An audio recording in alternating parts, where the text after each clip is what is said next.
Welcome to doctors time. Thyroid గ్రంథి మెడ ప్రాంతంలో కంఠముడి కింద ఉండే ఒక గ్రంథి. ఇది సీతాకోక చిలుక రెక్క రూపంలో శ్వాస నాళానికి ఇరుపక్కలా ఉంటుంది.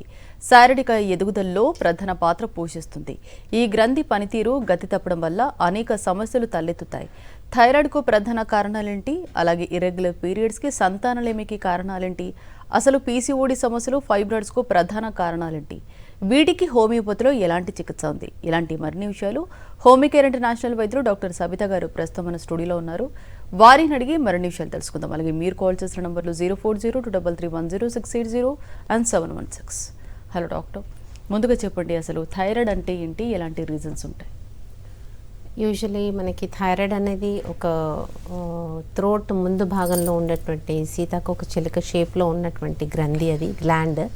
అది మనకి T3, T4 హార్మోన్స్ ప్రొడ్యూస్ చేస్తూ ఉంటుంది. ఈ యొక్క హార్మోన్స్ మనకి ప్రతి ఒక్క హార్మోన్ బాడీలో ఈజీ ఫంక్షనింగ్ కోసం, మన బేసల్ మెటబాలిక్ రేట్ నార్మల్గా పనితీరు చేసేందుకు ఈ యొక్క హార్మోన్స్ అనేది చాలా ఇంపార్టెంట్.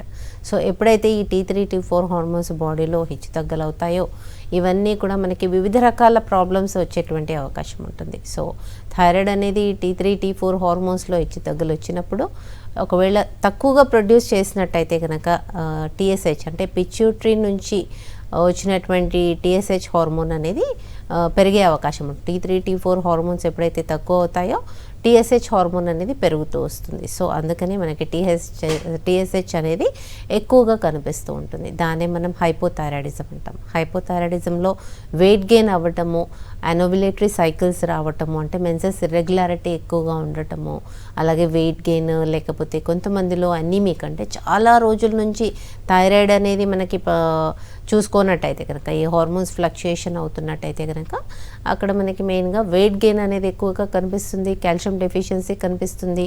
మూడోది వచ్చేసి కొంతమందికి అనీమిక్ అయిపోతుంటారు, డ్రైనెస్ ఆఫ్ స్కిన్ ర్యాషెస్ ఇవన్నీ కూడా కనిపించే అవకాశం ఉంటుంది. అలాగే పిగ్మెంటేషన్ ఇవన్నీ కూడా కనిపించే అవకాశం ఉంటుంది హైపోథైరాయిడిజంలో. హైపర్ థైరాయిడిజంలో అలాగే T3, T4 హార్మోన్స్ అనేది నార్మల్ కంటే కూడా ఎక్కువగా ప్రొడ్యూస్ అవటం. ఈ యొక్క T3, T4 హార్మోన్స్ ఎక్కువగా ప్రొడ్యూస్ అయినప్పుడు TSH అనేది తగ్గిపోతుంది. సో నార్మల్ రేంజ్ వచ్చేసి 0.3 to 5.5 అయితే 0.3 కంటే తక్కువగా కనిపిస్తూ ఉంటుంది TSH. దాన్ని మనం హైపర్ థైరాయిడిజం అంటూ ఉంటాం. హైపర్ థైరాయిడిజంలో కొంచెం సివియర్ సిమ్టమ్స్ కనిపించే అవకాశం ఉంటుంది. ట్రెమర్స్ కనిపించడం చేతులలో, అలాగే పాల్పిటేషన్ అంటే గుండె దడ ఎక్కువగా రావటము, వెయిట్ లాస్ ఎక్కువగా ఉండటము, వీళ్ళకి ఆకలి ఎక్కువగా ఉండటం, ఇవన్నీ కూడా కనిపిస్తూ ఉంటాయి. సో హైపో కానీ హైపర్ థైరాయిడిజం కానీ ఇవి రెండు కూడా ఇన్ఫర్టిలిటీకి ఎంతవరకు కారణమవుతాయి అనేది మనది ఈరోజు టాపిక్.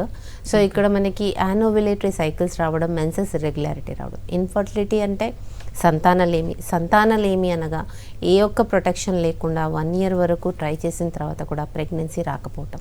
సో ప్రెగ్నెన్సీ రాకపోవడానికి కారణం males and females both equal ప్రపోర్షన్గా మనం తీసుకుంటాము. సో ఫీమేల్స్ వచ్చేసరికి మెన్సెస్ ఇర్రెగ్యులారిటీ అంటే 35 days కంటే ఎక్కువగా టైం తీసుకోవడం నెక్స్ట్ పీరియడ్ రావడానికి, లేదా 21 days కంటే ఎర్లీగా రావటం. ఇవి రెండు సైకిల్స్ కూడా యానోవులేటరీ అంటాం. అంటే ఇక్కడ మనకి ఎగ్స్ అనేది ప్రొడ్యూస్ అవ్వట్లేదు. ఇన్ఫర్టిలిటీ గురించి మాట్లాడదామా? కాలర్ కూడా లైన్లో ఉన్నారు. అంజనా రెడ్డి బెంగళూరు నుంచి. మాట్లాడండి, మీ సమస్యను చెప్పండి. నమస్కారం, చెప్పండి. మా pH లెవెల్స్ ఎక్కువ ఉన్నాయండి. ఓకే, ఎప్పటి నుంచి? 4 years బ్యాక్ చెక్ చేశాను ఫస్ట్ టైం జనరల్గా. ఎంత వచ్చింది? 68 వచ్చిందండి. ఓకే, అప్పుడు 100 mcg వాడాము. ఓకే, ఒక 2 months లో నార్మల్కి వచ్చేసింది. తర్వాత స్లోలీ తగ్గించాము అనమాట, 75 తర్వాత 58. ఓకే, మళ్ళీ ఆటోమేటిక్ అది పెరుగుతా ఉంది. ఓకే, మళ్ళీ అగైన్ 100 యూజ్ చేస్తున్నాం. ఓకే. సో వేరే సిమ్టమ్స్ ఏం కనిపిస్తున్నాయి మీకు? కొంచెం మనకి నీరసంగా ఉండటం, హెయిర్ ఫాల్ ఉంది ఎక్కువ, ఓకే, అరికాళ్ళు మంటలు, ఓకే, నీరసంగా ఉండటం. సో ఇక్కడ మీకు హైపోథైరాయిడిజం ఎందువల్ల వస్తుంది అని మాట్లాడుకుంటే కనుక చాలా కారణాలు ఉన్నాయి. మెయిన్గా వచ్చేసి బేసల్ మెటబాలిక్ రేట్ని మనం నార్మల్గా ఉంచుకోవడం అనేది ఇంపార్టెంట్. ఇది BMI అంటే బాడీ మాస్ ఇండెక్స్ కూడా ఎప్పుడైతే వెయిట్ మనం అనుకున్న దానికంటే ఎక్కువ పెరిగిపోవడం లేదా సడన్గా వెయిట్ లాస్ అవ్వటం, ఇవి రెండు కూడా కారణాలే అని చెప్పుకోవచ్చు.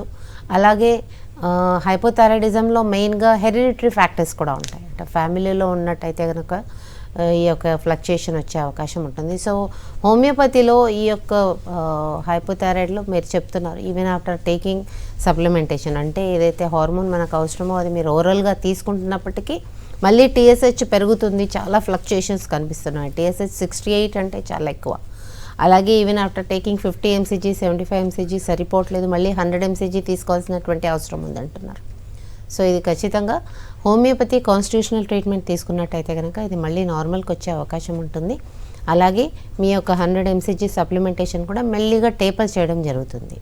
సో ఈ యొక్క ఫ్లక్చుయేషన్స్ వల్ల వివిధ రకాల సిమ్టమ్స్లో ఒకటి వచ్చేసి పిగ్మెంటేషన్, కొంతమందిలో ర్యాషెస్ వచ్చే అవకాశం ఉంటుంది, కొంతమందిలో ఫెటిగ్నెస్, అనీమిక్ అయిపోతూ ఉంటారు, కాల్షియం బాడీలో కాల్షియం తగ్గిపోవడము, కొంతమందికి హైపోపిగ్మెంటెడ్ ప్యాచెస్ రావటము, ఇవన్నీ కాకుండా కూడా హెయిర్ లాస్ రావటము, అలాగే కొంతమందికి ఇన్ఫర్టిలిటీ ప్రాబ్లమ్స్ కూడా రేజ్ అయ్యే అవకాశం ఉంటుంది. ఓకే అండి, నెక్స్ట్ కాలర్ కూడా లైన్లో ఉన్నారు. నవ్య విజయవాడ నుంచి మాట్లాడండి, మీ సమస్యను చెప్పండి. డాక్టర్ నమస్తే డాక్టర్. నమస్తే అమ్మా, చెప్పండి. నాకు ఇన్ఫర్టిలిటీ ప్రాబ్లం మేడం. మ్యారేజ్ అయ్యి 5 years అవుతుంది. అయితే 3 years తర్వాత నేను చెకప్ చేయించుకుంటే పిసిఓడి ఆ థైరాయిడ్ అన్నారు. ఇంగ్లీష్ మెడిసిన్ అయితే వాడుతున్నాను నేను. ఓకే. అయితే మరి నాకేమి ఫెర్టిలిటీ సంబంధించి నాకు ప్రాబ్లమ్స్ ఏం తగ్గలేదు. నేను హోమియోను ప్లస్ ఇంగ్లీష్ మెడిసిన్ రెండు వాడుకోవచ్చా మేడం? మీరు యాక్చువల్గా థైరాయిడ్ కోసం వాడుతున్నట్టయితే కనుక అది కంటిన్యూ చేస్తూ మీకు ఓవ్యులేషన్ ఎంతవరకు కరెక్ట్గా ఉంది అంటే మీకు ఓవ్యులేషన్ కరెక్ట్గా ఉన్నట్టయితే ఫాలిక్యులర్ స్టడీ చేయించాల్సినటువంటి అవసరం ఉంటుంది. ఫాలిక్యులర్ స్టడీలో ఎగ్ సైజ్ అది చూసుకొని చెప్తూ ఉంటారు. సో పీసీఓడిలో కానీ లేదా హైపోథైరాయిడిజంలో కానీ అది నార్మల్ రేంజ్కి తీసుకొచ్చి అంటే టీఎస్హెచ్ లెవెల్ని నార్మల్ రేంజ్కి పెడుతూ PCOS usually insulin resistance problem అది. సో మీరు తీసుకునేటువంటి ఫుడ్లో చాలా రెస్ట్రిక్షన్స్, అలాగే పీసీఓడి హోమియోపతి కాన్స్టిట్యూషనల్ ట్రీట్మెంట్తో పూర్తిగా నార్మల్ తీసుకురావచ్చు. సో ఈవెన్ స్కానింగ్ కూడా నార్మల్ తీసుకొచ్చినటువంటి కేసెస్ చాలా ఉన్నాయి. సో అలాగే మనకు ఫాలిక్యులర్ స్టడీలో ఎగ్ సైజ్ కూడా ఇంప్రూవ్ చేయవచ్చు.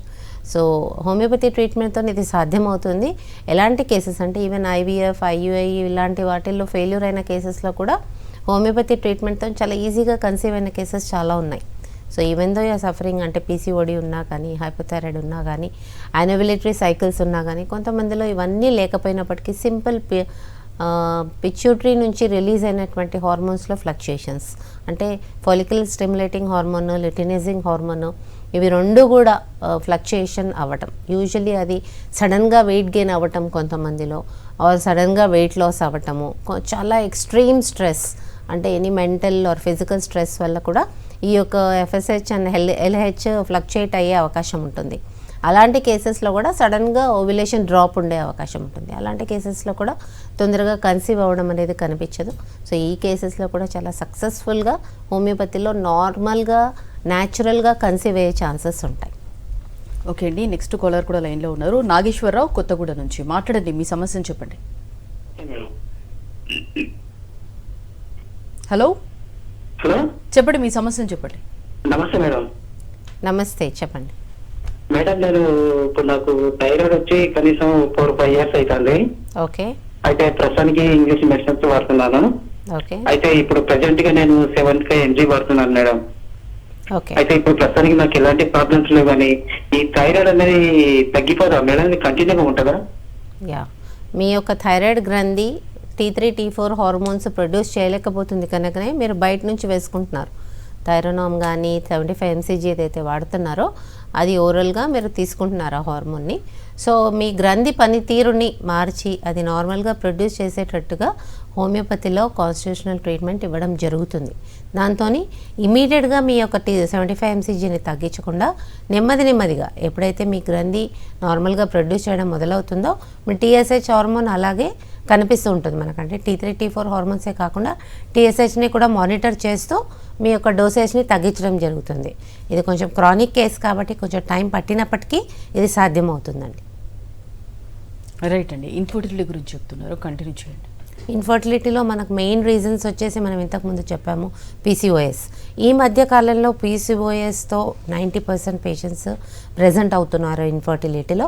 ఇక్కడ మెయిన్గా PCOS is due to insulin resistance, due to excess weight gain. అంటే చాలా మందిలో వెయిట్ గెయిన్ అవ్వటము, అలాగే ఇన్సులిన్ రెసిస్టెన్స్, ఫ్యామిలీ హిస్టరీ ఉండటము, దానివల్ల ఓవ్యులేషన్ సరిగ్గా అవ్వకపోవటం. సో సింపుల్గా చెప్పాలంటే ఇవన్నీ కూడా 3 కూడా సెడెంటరీ లైఫ్ స్టైల్ వల్ల వచ్చినటువంటి కేసెస్, అలాగే హార్మోనల్ ఇంబ్యాలెన్సెస్. సో ఈ పీసీఓడిలో 90% కేసెస్ కాకుండా కొంతమందికి పిట్యూటరీ హార్మోన్స్లో ఫ్లక్చుయేషన్స్, అంటే ఎఫ్ఎస్హెచ్, ఎల్హెచ్ హార్మోన్స్ ఫ్లక్చుయేషన్ అవ్వడం వల్ల, కొంతమందిలో ప్రొలాక్టిన్స్ అనేది బాగా ఎక్సెస్గా ప్రొడ్యూస్ అవ్వటం. ప్రొలాక్టిన్ ఎక్కువగా ప్రొడ్యూస్ అయినప్పుడు ఈస్ట్రోజన్స్ అనేది తగ్గిపోతాయి. సో నార్మల్ ఓవ్యులేషన్ అనేది జరగదు ఇలాంటి పేషెంట్స్లో. సో ఇలాంటి కేసెస్లో కూడా కన్సీవ్ అయ్యే ఛాన్సెస్ అనేది చాలా తగ్గిపోతాయి. సో ఈ కేసెస్లో కూడా ప్రొలాక్టిన్ నార్మల్కి తీసుకురావడం అనేది జరుగుతుంది. మన హోమియోపతిక్ కాన్స్టిట్యూషనల్ ట్రీట్మెంట్తోనే ప్రొలాక్టిన్ నార్మల్కి తీసుకురావడం, అలాగే ఓవ్యులేషన్ అనేది ఎంతవరకు మనం మెరుగుపరుస్తున్నాం అనేది మానిటర్ చేస్తూ ట్రీట్మెంట్ ఇవ్వడం జరుగుతుంది. అలాగే కొంతమందిలో పెల్విక్ ఇన్ఫ్లమేటరీ డిసీజెస్, అంటే సర్వైకల్ రీజన్ కాకుండా యూట్రస్ రీజన్స్లో కొంతమందిలో ఇన్ఫెక్షన్స్ వల్ల కూడా ఈ యొక్క ప్రాబ్లం, అంటే conceivement chances, implantation chances, even though ovulation బాగున్నప్పటికీ వాళ్ళకి ఇంప్లాంటేషన్ అయిన తర్వాత వితిన్ 2-3 మంత్స్ అబార్షన్స్ అవ్వటం. అలాగే మనకి ఫస్ట్ ట్రైమిస్టర్లో అయిన అబార్షన్స్, సెకండ్ ట్రైమిస్టర్లో అయిన అబార్షన్స్, దాని రీజన్స్ చూసుకుంటూ మనము ట్రీట్మెంట్ ఇవ్వడం జరుగుతుంది. రిపీటెడ్ అబార్షన్స్, మిస్డ్ అబార్షన్స్ అయిన కేసెస్లో మాత్రం సక్సెస్ఫుల్గా హోమియోపతిలో వితిన్ ఫస్ట్ 6 మంత్స్లోనే ప్రెగ్నెన్సీ రావటం, అలాగే దాన్ని సస్టైన్ చేయటం, ఆ ప్రెగ్నెన్సీని సస్టైన్ చేయడం అనేది చాలా ఈజీగా చేయడం జరిగింది. సో ఈ యొక్క హోమియోపతి ట్రీట్మెంట్ తీసుకున్నట్టయితే కనుక మిస్డ్ అబార్షన్స్ అయ్యే వాళ్ళలో వితిన్ 5 to 6 months కన్సీవ్మెంట్ అవుతారు. అది సక్సెస్ఫుల్గా కంటిన్యూ కూడా అయ్యే ఛాన్సెస్ ఉంటాయి. అలాగే కొంతమందిలో ఎండోమెట్రియోసిస్ ఉన్న వాళ్ళలో, అడినోమైసిస్ ఉన్న వాళ్ళలో కూడా కన్సీవ్మెంట్ ఛాన్సెస్ అనేది చాలా తక్కువగా ఉంటాయి. అలాగే కొంతమందిలో ఎనీ గ్రోత్స్, అంటే ఫైబ్రాయిడ్స్, కొంతమందిలో యూట్రస్లో కానివ్వండి, లేదా సిస్ట్లు డెవలప్ అవడం వల్ల కానివ్వండి, ఓవరీస్లో సిస్ట్లు డెవలప్ అవడం వల్ల కానీ ఇన్ఫర్టిలిటీ అనేది ఎక్కువగా కనిపిస్తూ ఉంటుంది. సో ఫైబ్రాయిడ్స్ ఉన్నప్పటికీ కన్సీవ్ అయ్యే ఛాన్సెస్ ఉంటాయి.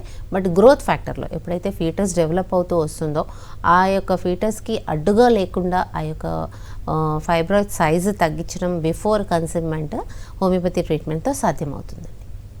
ఓకే అండి, మెయిన్గా అంటే ఇప్పుడు అందరిలో అన్నీ బాగుంటాయి, బట్ అన్ఎక్స్ప్లెయిన్డ్ రీజన్స్ అంటారు కదా, ఎందుకు అంటే వీళ్ళు కన్సీవ్ అవ్వరా? అన్ఎక్స్ప్లెయిన్ రీజన్స్లో మనము మెయిన్ కాజెస్ వచ్చేసి చూసుకుంటే కనుక కొంతమందిలో సర్వైకల్ రీజన్స్లో that mucus is not accepting the sperms అని చెప్పుకోవచ్చు. సో ఇక్కడ మనకి ఇది కొంతమందిలో టీబీ ఉండవచ్చు, కొంతమందిలో సర్వైకల్ రీజన్లో ఉన్నటువంటి మ్యూకస్ రిజెక్షన్ అయి ఉండవచ్చు, కొంతమందిలో ఈ యొక్క ప్రాబ్లం ఏమీ లేనప్పటికీ 1/3 మనకు ఆల్రెడీ పాపులేషన్లో 1/3 పాపులేషన్కి ఫీమేల్స్ ప్రాబ్లమ్స్ ఉంటాయి, 1/3 పాపులేషన్కి మేల్ ప్రాబ్లమ్స్, 1/3 పాపులేషన్కి అన్ఎక్స్ప్లెయిన్డ్ రీజన్స్ వల్లనే కన్సీవ్మెంట్ ఛాన్సెస్ అనేది తగ్గిపోయినటువంటి కేసెస్ చాలా ఉన్నాయి. సో ఇక్కడ మనకి ఏవి రీజన్స్ కనిపించవు సాల్వ్ చేయడానికి, ఎవ్రీథింగ్ విల్ బీ ఓకే. అంటే వాళ్ళకి మెన్సెస్ రెగ్యులర్గా వస్తుంది, ఫాలిక్యులర్ స్టడీలో ఫాలికల్ సైజ్ నార్మల్ ఉంటుంది, రప్చర్ అవుతుంది, but then to there is no, అంటే ఫర్టిలైజేషన్ కాకపోవడము, స్పర్మ్ను ఎగ్ ఫర్టిలైజ్ అవ్వకపోవడం, ఎంబ్రియో ఫామ్ కాకపోవడము, అసలు ఫస్ట్ ఒక్కసారి కూడా వాళ్ళకి ప్రెగ్నెన్సీ అటైన్ అవ్వకపోవడం అనేది చూస్తూ ఉంటాం. సో ఇలాంటి కేసెస్లో మనం అన్ఎక్స్ప్లెయిన్ రీజన్స్ అనే చెప్పుకోవచ్చు. ఇది 1/3 పాపులేషన్లో ఉంది. ఇలాంటి కేసెస్లో కూడా హోమియోపతి కాన్స్టిట్యూషనల్ ట్రీట్మెంట్ ఇలాంటి కేసెస్లో ఇద్దరికీ ఇవ్వాల్సినటువంటి అవసరం ఉంటుంది. So there is no reason, కనిపించినటువంటి రీజన్ ఏమీ లేదు కాబట్టి ఇద్దరికీ కూడా ఇవ్వడం జరుగుతుంది. అంటే ఫీమేల్కి కూడా ట్రీట్మెంట్, మేల్కి ట్రీట్మెంట్ ఇవ్వడం జరుగుతుంది. Even though count is normal, అంటే మేల్కి కౌంట్ తక్కువ ఉన్నా ఎక్కువ ఉన్నా, పస్ ఎక్కువగా ఇన్ఫెక్షన్ లేకపోయినా, ఇవన్నీ లేకపోయినా కానీ ఇద్దరికి ట్రీట్మెంట్ ఇవ్వడం జరుగుతుంది. న్యాచురల్గా వాళ్ళు కన్సీవ్ అయ్యేటువంటి ఛాన్సెస్ కూడా ఎక్కువగా ఉంటాయి. ఓకే అండి, మెయిన్గా థైరాయిడ్కి సంబంధించి అంటే వీటికి అంటే రూట్ కాజ్ ఉండే ఛాన్స్ ఉందంటారు? థైరాయిడ్తోని ఇంతకుముందు చెప్పుకున్నట్టు హార్మోన్ ఫ్లక్చుయేషన్స్ అనేది చాలా ఎక్కువగా ఉంటాయి. హైపోథైరాయిడ్లో ఎప్పుడైతే ఈస్ట్రోజన్స్ తగ్గిపోతూ ఉంటాయో టీఎస్హెచ్ హార్మోన్ ఫ్లక్చుయేషన్ వల్లనే ఈ ఈస్ట్రోజన్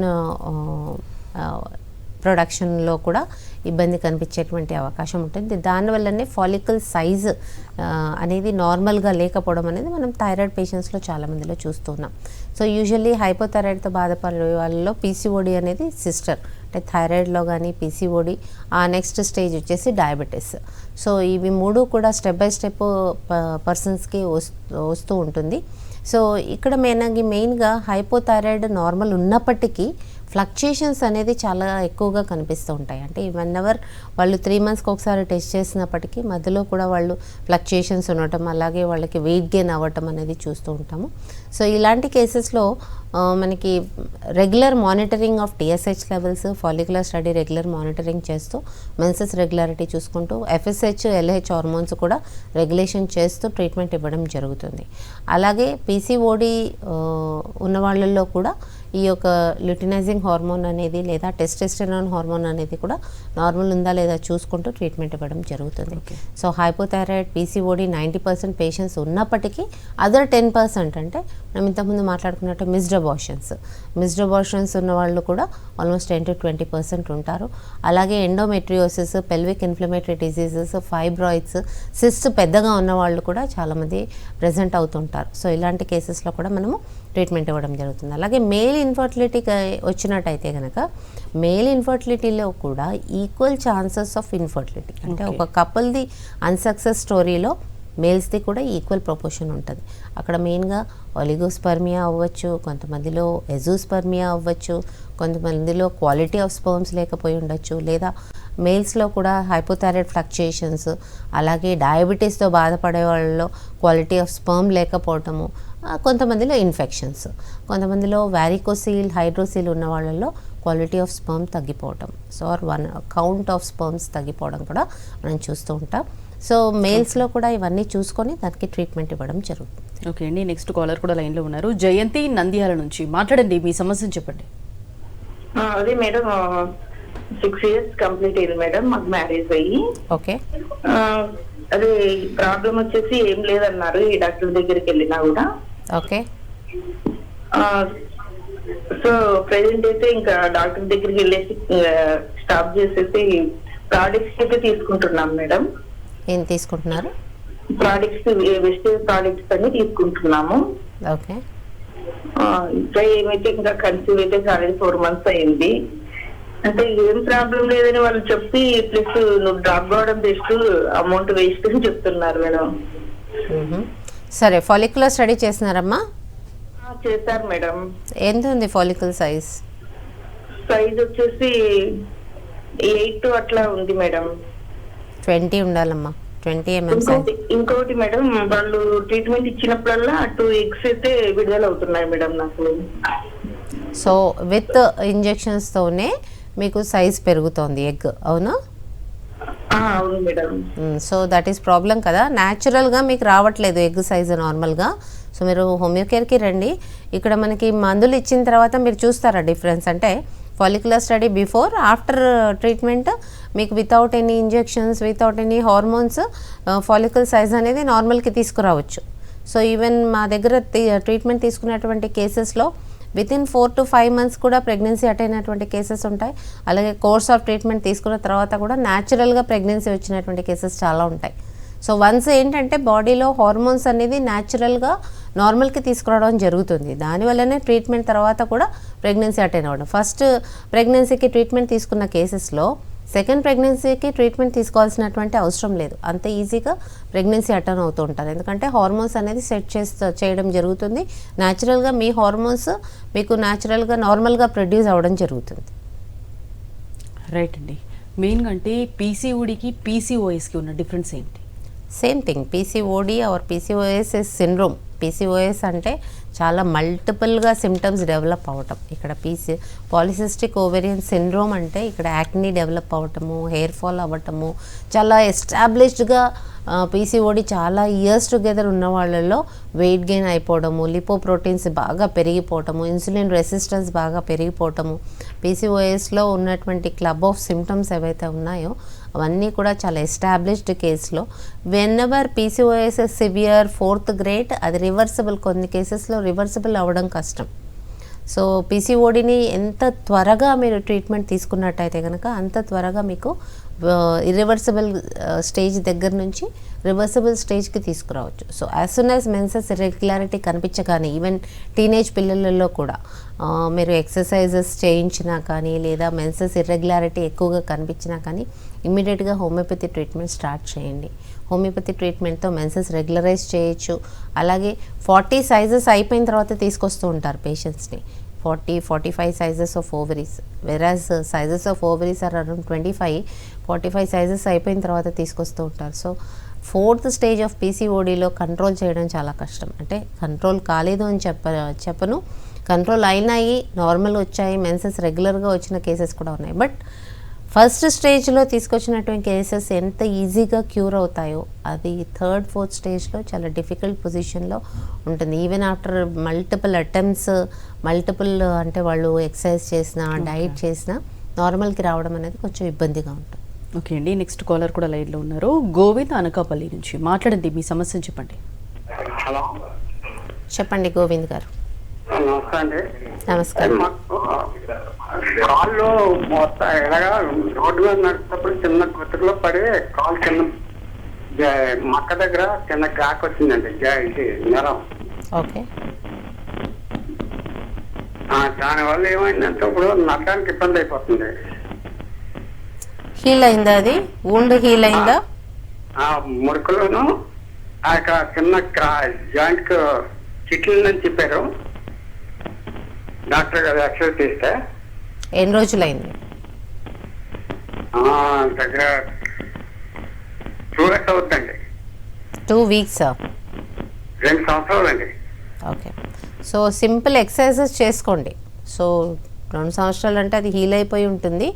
బట్ ఎప్పుడైతే మనకి ఆ యొక్క రీజన్లో ఇంజురీ అయిందో సమ్ చేంజెస్ ఇన్ ఆ యొక్క జాయింట్ ప్లేస్మెంట్ కానివ్వండి లేదా ఫైబర్స్ ఇవన్నీ కొంచెం ఇబ్బందిగా ఉంటాయి.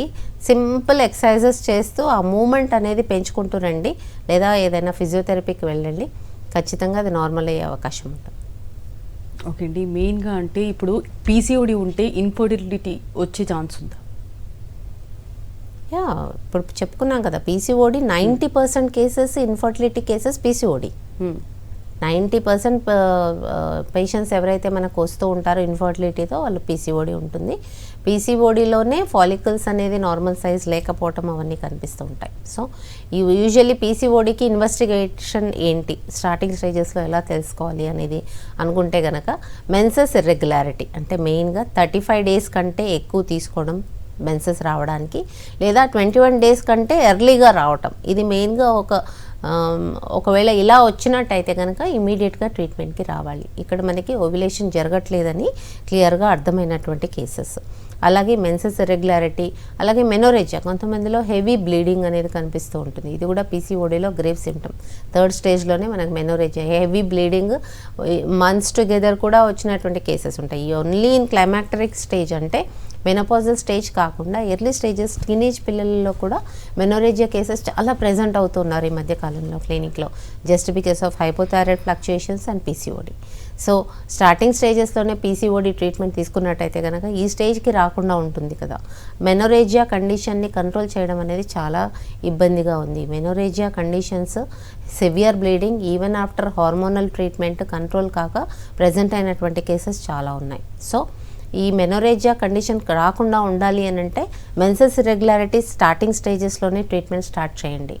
అలాగే FSH, LH హార్మోన్స్ ఫ్లక్చుయేషన్ కూడా మీరు ఒకవేళ ఒక డాక్టర్ దగ్గర వచ్చినట్టయితే కనుక దాన్ని అసెస్మెంట్ అనేది చేయడం జరుగుతుంది. అంటే మీకు even though you don't have PCOD, ultrasound స్కాన్లో పీసీఓడి రాకపోయినప్పటికీ మెన్సెస్ ఇర్రెగ్యులారిటీ వచ్చింది అని అంటే FSH, LH, టెస్టిస్టెరాన్ అనే హార్మోన్స్ మనం చెక్ చేస్తుంటాం, అలాగే ప్రొలాక్టిన్. ఇవి 4 టెస్ట్ చేసినట్టయితే కనుక మెన్సెస్ ఇర్రెగ్యులారిటీ అనేది ఎందువల్ల వస్తుంది అనేది మీకు ఎక్స్ప్లెయిన్ చేయడం జరుగుతుంది. దాన్ని కంట్రోల్ చేయడం హోమియోపతిక్ కాన్స్టిట్యూషనల్ ట్రీట్మెంట్తోని ఈ మెన్సెస్ ఇర్రెగ్యులారిటీ హార్మోనల్ ఇంబ్యాలెన్సెస్ అన్నీ కూడా నార్మల్కి తీసుకొచ్చినటువంటి కేసెస్ చాలా ఉన్నాయి. ఓకే అండి, IUI, IVF అంటే వీటిలో సక్సెస్ లేని వాళ్ళకు కూడా హోమియోపతిలో ఎలా ట్రీట్ చేస్తారు? ఐయుఐ ఐవీఎఫ్లో సక్సెస్ కాని కేసెస్ అనగా ఫాలికల్ సైజ్ సరిగ్గా లేకపోవటం, ఎఫ్ఎస్హెచ్ హార్మోన్ సరిగ్గా లేకపోవటం, ఇంప్లాంటేషన్ ప్రాబ్లమ్స్ ఉండటము, ఇవన్నీ కూడా మనం ఈవెన్ ఐయుఐలో కూడా అది అవ్వట్లేదు అంటే ఇంప్లాంటేషన్ ప్రాబ్లమ్స్ ఎక్కువగా ఉంటాయి.